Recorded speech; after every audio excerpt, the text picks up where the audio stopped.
আসসালামু আলাইকুম। কথায় বলে কয়লার ময়লা যায় না ধুলে।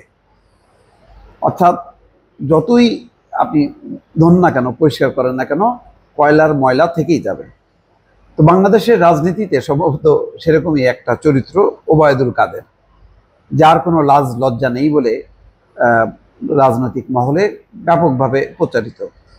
দলের ভেতরে তিনি সমালোচিত, বাইরে সমালোচিত এবং মিথ্যার বয়ান চলছে। এবারও সেই মিথ্যা কথা এবং কথার মার প্যাচে অসত্য বিষয়গুলো তিনি তুলে ধরেছেন। আনন্দবাজার পত্রিকা তার একটা ইন্টারভিউ নিয়েছে। এখন ভারতীয় গণমাধ্যমগুলি ভরসা, তারাই আর কি এইগুলিকে জীবিত রাখছে। তো আগে কথা বলতেন না, এখন ঘন ঘন কথা বলছেন, জানান দিচ্ছেন এবং বলছেন যে আমি এখনো দলের সাধারণ সম্পাদক। আসলে শেখ হাসিনা কি তাকে ওন করেন কিনা আমার যথেষ্ট সন্দেহ আছে। বলা যায় না, করতেও পারে। এখন উনিও বিপদে আছে, তিনিও বিপদে আছে। উনি আর তিনি মিলে হয়তো এখন আর বিবাদ করবে না। যাই হোক, এখানে এক প্রশ্নের জবাবে বলছেন আওয়ামী লীগ নির্বাচনে অংশ নেবে কিনা এবং শেখ হাসিনা কবে দেশে ফিরবেন এই বিষয় নিয়ে দলের কাছে স্পষ্ট পরিকল্পনা আছে। মানে নির্বাচন এবং শেখ হাসিনার দেশে ফেরা নিয়ে নাকি দলের কাছে পরিকল্পনা আছে। বাপ, কি পরিকল্পনা! তিনি বলেন এই নির্বাচন ঘোষণার মধ্যেই নির্বাচন না করার ইঙ্গিত লুকিয়ে আছে। অর্থাৎ যেভাবে এপ্রিল মাসে দিয়েছে এটা হবে না, এটাই হয়তো মিন করছেন। আওয়ামী লীগকে বাদ দিয়ে বাংলাদেশে কোনো গ্রহণযোগ্য নির্বাচন হতে পারে না। দেশের ৪৫% বেশি মানুষ আওয়ামী লীগের সমর্থক। আচ্ছা, এই পরিসংখ্যানটা কোথা থেকে পাইল? ৪৫%, ৪৫ কেন, তাহলে ৮০ বললেই পারে। আমি ডামি নির্বাচন, ১৮ নির্বাচন, এগুলি কি মিললেই হয়ে যায় যে ৮০% লোক তাদেরকে সমর্থন করে। বলতে তো অসুবিধা নাই।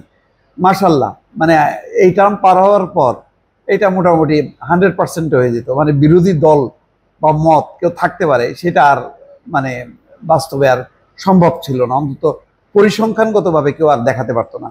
নির্বাচনটা ওইরকম একচিটিয়া করতো, উত্তর কোরিয়ার সিস্টেমে। যাই হোক, বলছেন যে আনন্দবাজার পত্রিকায় এক সাক্ষাৎকারে তিনি এসব বলছেন। ওবায়দুল কাদের বলছেন আমাদের সংগঠনকে এখন আরো শক্তিশালী করাই সবচেয়ে জরুরি কাজ। আজকে আমাদের অস্তিত্ব, আদর্শ এবং রাজনৈতিক ভিত্তি হুমকির মুখে। তাই সংগঠনকে গোছানো হচ্ছে। আওয়ামী লীগ একটি গণভিত্তিক দল, আমাদের শক্তির মূল উৎস জনগণ।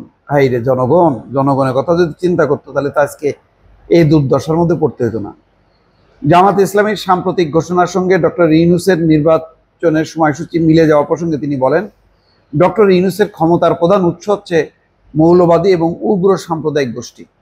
তিনি তাদের উপর ভরসা করছেন। শেখ হাসিনা দেশে ফেরা প্রসঙ্গে জানতে চাইলে তিনি বলেন তিনি প্রতিদিন দেশের নেতা কর্মীদের সঙ্গে যোগাযোগ রাখছেন, অনুপ্রেরণা দিচ্ছেন। আমি বিকেলে তার সঙ্গে কথা বলবো, আল্লাহর রহমতে তিনি সুস্থ আছেন। মানে আবার জানায়ও দিল যে শেখ হাসিনার সঙ্গে তিনি কথা বলবেন। তিনি বলেন শেখ হাসিনা আগেও বলেছেন দেশের জন্য তিনি ফিরবেন এবং যারা তার বিরুদ্ধে ষড়যন্ত্র করছে তাদের শাস্তি দেবেন।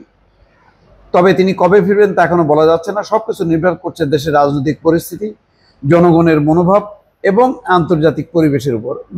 বললে পারে আন্তর্জাতিক পরিবেশ, ভারত যদি কখনো সুযোগ পায় শেখ হাসিনা এনে ক্ষমতায় বসানো, এটার অপেক্ষায় আছে।